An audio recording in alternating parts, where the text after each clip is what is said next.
I'm pleased that David said that about chapter 4 being a continuous chapter, really, from chapter 3, because I pinched 2 verses from it.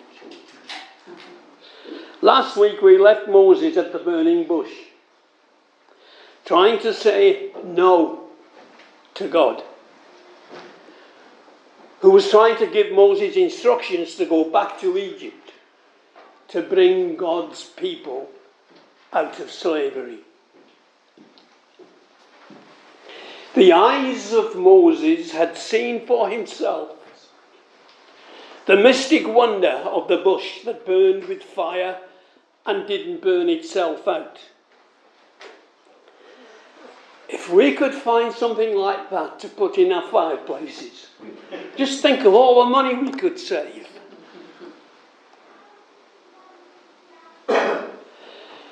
The ears of Moses had heard the voice of God from out of the bush. And in a strange and wonderful communion that he had, he talked to God. There he was made aware of God's compassion, of God's purposes. Yet Moses answered with a series of questions and denials. He had in fact said to God in various ways, "You've got the wrong man." So in Exodus chapter 3 and verse 11 we read these words, "Who am I that I should go?" You see, Moses' try as being a deliverer of God's people had been a disaster. A fellow Israelite had said to Moses, when Moses had killed an Egyptian, "Who made you ruler and judge over all of us?" And of course, he had to flee the country. So he wasn't full of confidence when he was asked to go back. There is a verse in Numbers 12, verse 3, that tells us this about Moses. It says that Moses was the weakest man on the face of the earth. Moses' question on the face of it was legitimate. But because of all the circumstances surrounding it, in this instance, I think that his humility wasn't what God wanted. Because the issue here is not who Moses is, but who does he belong to? You see, God needed to send him. And he said that he would be with Moses when he went. And I think I've said it before, but with God on your side, you're always in the majority. Moses' authority would be based on the divine call from God and the divine presence of God going with him. There is a great deal of discussion these days about self-esteem, how we feel about ourselves, and how we fit in. But this isn't the key to Christian growth or obedience, because the attention is always on ourselves. The burning bush is a revelation of God to Moses. Nothing to do with what Moses was or had been. No matter how able or unable he was to serve God, it is God who is infinite, eternal and all-powerful. So when Moses eventually had a real concept of God, he was then able to serve him. Let each of us here today learn from this text and focus our attention on the one whom we serve rather than who we are.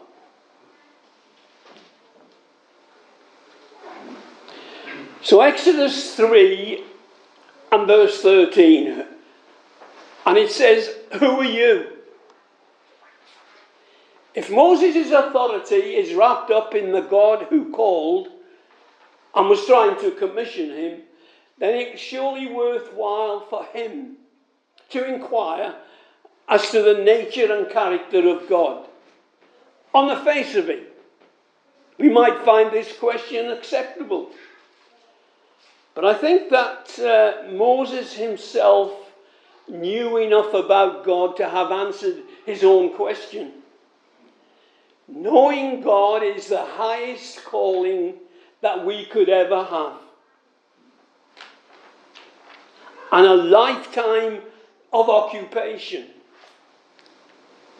with no retirement. And as such, we should seek to know more about him ourselves. But Moses doesn't ask the question to know more about him. He seeks it because of the fear that he had of going back to talk to the Israelites and to the authorities in Egypt. And he was afraid that the Israelites would reject his authority. I think and it's a big problem. I think that as Christians, we all bring God down to our level and try and avoid acting on God's commands, finding excuses not to do his will because we are not sure. Never ready, trying to act in our own strength and bringing God down to our level, whatever he asks us to do. But we should be ready to do God's will at all times. We should all be ready without question when God says go. Because if God says go to us, he's going to go with us. So then we come to Exodus chapter 4 and verse 1. What if they don't believe me? You see, in the past Moses had doubted his calling. Now he was doubting the word of God himself. The direct word of God. God had just told him that the elders of Israel would listen to him. This time the question is sinful. God had told him that it would all work out. Moses was pure and simply guilty of unbelief. To be face to face with the creator of the universe. Even from the burning bush. And been given a command by him. Granted, it was a very difficult command. And nobody would believe him after being told by God that they would believe. Does God punish him? No, God doesn't. Does God say, well, forget it, then I'll get somebody else? No, God doesn't say that. How does he deal with Moses? Well, God gave Moses 3 miracles to take with him as proof that he was God, that he was from God. And there are 3 miracles that I'm sure both the Israelites and the Pharaohs would believe that Moses had been with God. It was something that would convince Moses himself, perhaps, that he was in safe hands. So God this time asks a question. And that question is, what have you got in your hand? You see, this is a very natural human story. That this man Moses should be filled with misgivings when he thought of the condition of God's people, of the power of Egypt, and of his own disabilities. If we were in his shoes, sorry, he didn't have any shoes on, did he? He'd been told to take them off. If we were in his place, there would have been bigger buts, I reckon, coming from our lips when asked to do something that we think is impossible. We rack our brains to find excuses, and it's a wonderful thought to think that this great man, Moses, he became a great man, was on our level. He had the same doubts that we have. He acted as we would have acted. Nevertheless, this attitude of hesitancy and of fear in Moses was wrong. This was proven by what's recorded in this chapter and the further chapters in Exodus. For when Moses persisted with his buts, the anger of Jehovah burned against him. Moses, after all the excuses that Moses brought up that were feeble excuses, God said to Moses, "Is not Aaron thy brother, the Levite? He can go with you. Why in the earth would anybody want an Aaron to help him?"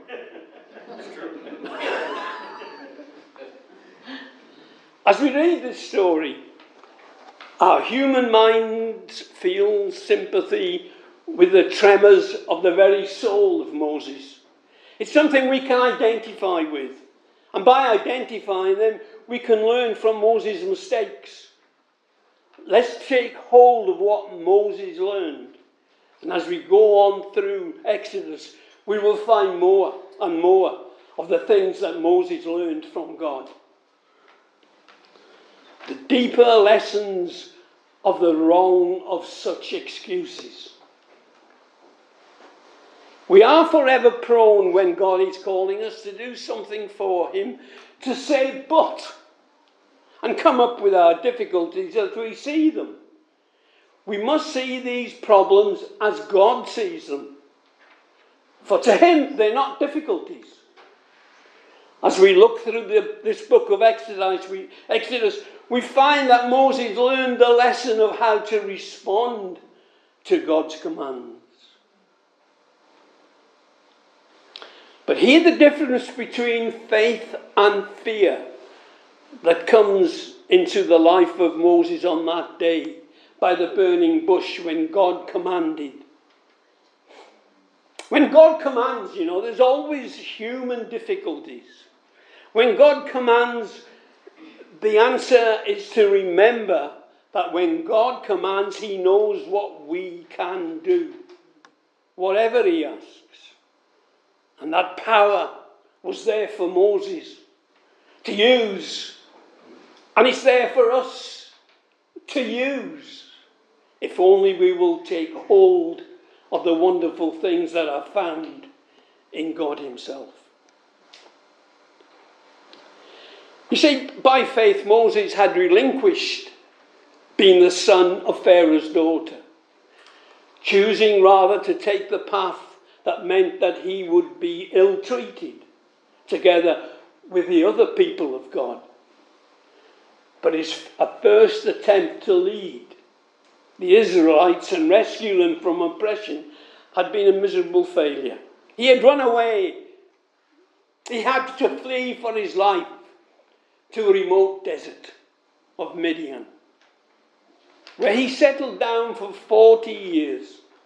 His own efforts had failed, and he ended up tending sheep, getting married, and fathering 2 sons.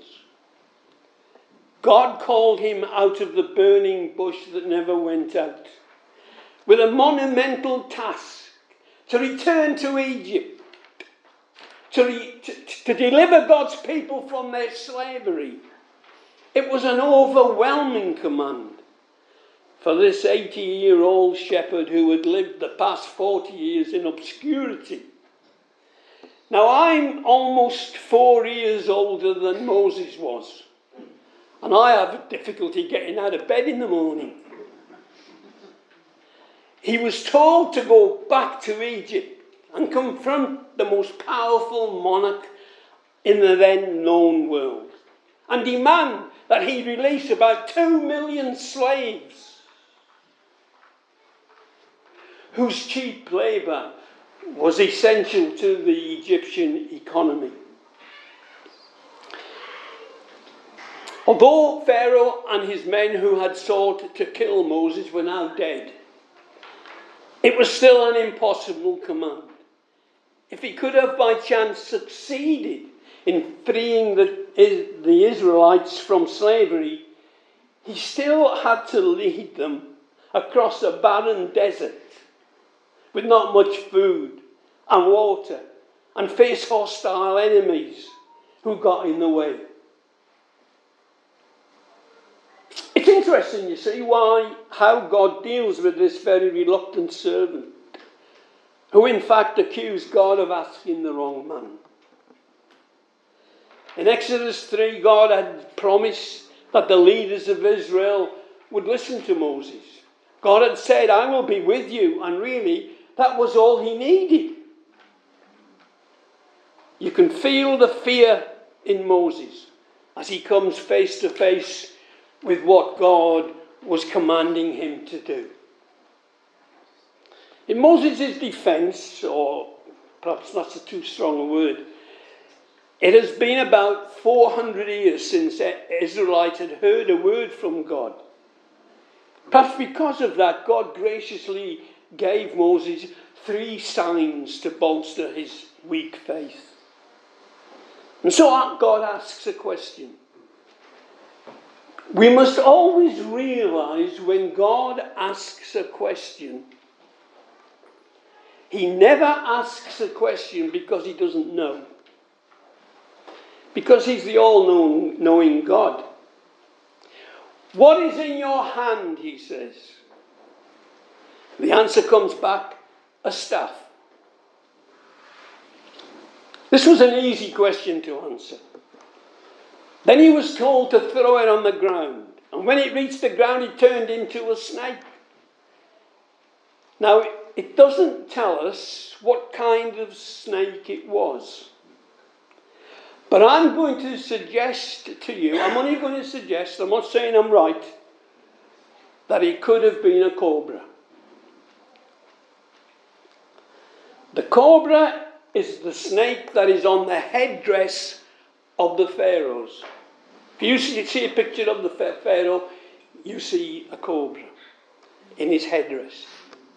It represents the goddess Wadjet and symbolised divine authority and protection, signifying Pharaoh's power to strike the enemy. It was a symbol of rule. It marked the monarch as a legitimate, authorised ruler. It was something that all Egyptians wrongly believed in. No wonder Moses fled from it, having been brought up in an Egyptian palace. He would have known the full significance of the snake. But he was told to pick up the snake again, and it turned into a staff. What did the sign mean, I wonder? Remembering that the miracle was for Moses' benefit to help him in this task, that the task ahead of him was. It proved that God was the God of the impossible. But more than that, God laid before him the symbol of Egyptian power and proved that God was more powerful than anything else. What is in your hand? It was something that the shepherd needed and used. But when in God's hand, it became a symbol of the power that God has at his disposal. To the young, remember the young boy David out in the field. He's another shepherd. In David's hand, it was just a sling. But in God's hand, it was a way of defeating the giant. In Samson's hand, the jawbone of a donkey. Read it for yourself. Judges 15, verse 15. And you can read the destruction that Samson caused by having the jawbone of a donkey in his hand. There was a little lad, and in his hand was a picnic basket of 5 loaves and 2 fishes. But in the hand of Jesus, 5,000 plus people were fed. You see, to the lad it was 5 loaves and 2 fishes, but to God it was a banquet. And as we read through the story of the Exodus, we will find that Moses was able to use his staff on a number of occasions. He held out his staff and the Red Sea parted. He struck a rock with his staff and the water came out. That staff would be raised over a battle until the battle was won. It would become known as the rod of God. And the question comes to us.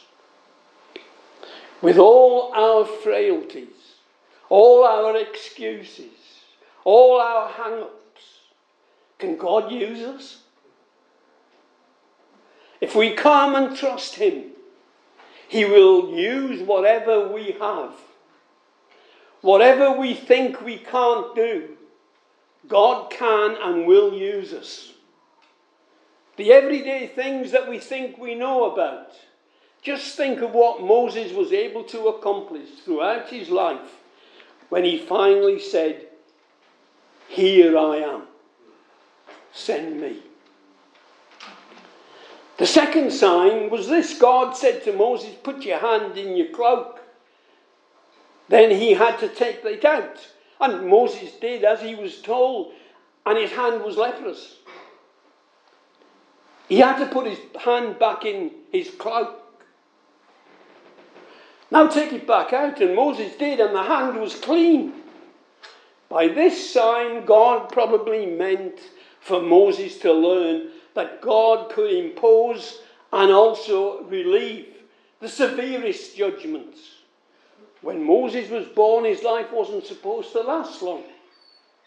Because when he was born, there was a death penalty on all boys born. But God gave him a reprieve. And he ended up living in the palace, completely opposite. God moved him from the place of power. And because of what he did, when he killed that Egyptian, he had to flee Egypt. And God gave him the job of being a shepherd for his father-in-law. But now there was going to be, in the life of Moses and in the lives of the Israelites, a wonderful restoration from obscurity and slavery by God through Moses. And the sign of the leprosy and healing was a symbol of what God was going to do in the lives of people. He was going to free them from slavery. And that's what God, through his Son, wants to do in our lives. Restore us back to himself. He doesn't want us to go. He wants us to come. And then he'll tell us to go. He wants us just to come. And God's sign to us is the empty cross. Here was someone who was willing to rescue us by dying on a cross, but then rising from the dead to restore us and relieve us from the slavery of sin. And my time has gone. But the third sign was that God said, take some water from the river Nile, pour it on the ground, and the water would turn into blood. The river Nile was the lifeblood of Egypt, and I think it still is.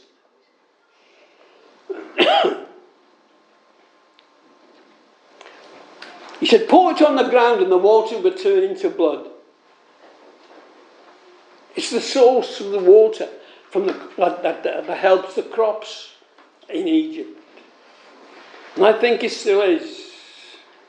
It's later on one of the plagues that God inflicted on Egypt would turn the Nile and all the waters of Egypt into blood, to show how powerful God really is. And that he alone was the only true God. Showing this miracle to the Israelite elders reminded them that the God they worshipped was so powerful. It proved that there was nothing that he couldn't do. Moses and the elders were in safe hands. And it's him, God himself, that we present to you today. This one who has made a way back to himself through his Son wants us to believe in him. And because of what he has done for us on that first Easter, as we've been reminded, it's only a couple of weeks away, he wants us to come and answer his call. He wants us to come and accept him for what he has done at Calvary. He wants us to come ourselves and put our trust and our faith in what God has done for us at Calvary. May he help you and guide you. May you hear his voice. May you come and accept him for yourself.